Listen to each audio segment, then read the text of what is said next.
আসসালামু আলাইকুম। আমি এখন সুমনের বাসায় আছি। তো আমি সুমনের বাড়িতে আসার পর একটা কথা জিজ্ঞেস করতে চাই। সুমন, জিশান কি তোমার বাড়িতে আসছিল? জি। কখন আসছিল? একটু আগে এসেছিল। আরও আগে আসছিল? জি।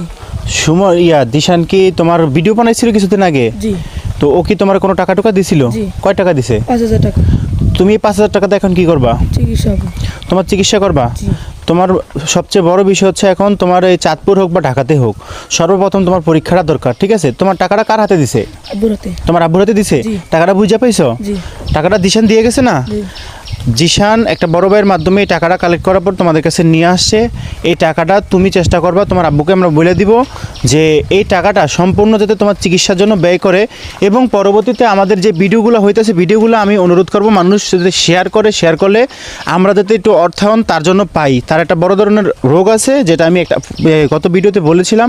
তা আমি চাই যে আপনারা দয়া করে সহযোগিতা করবেন। আর আমাদের টিমে যে ওয়াসিম ভাই আছে, ওয়াসিম ঘিয়াস, উনি আমাদের সবচেয়ে বড় পেজ।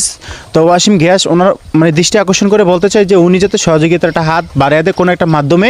তো ওনার কাছেও এই জিনিসটা আমি প্রস্তাবনা রাখলাম। আর আমি চাই যে ও দ্রুত সুস্থ হয়ে যাক। ওর বয়স কিন্তু এত বেশি না, অল্প বয়স। তোমার বয়স কত? তোমার বয়স 13 বছর। 13 বছর বয়স, ঠিক আছে?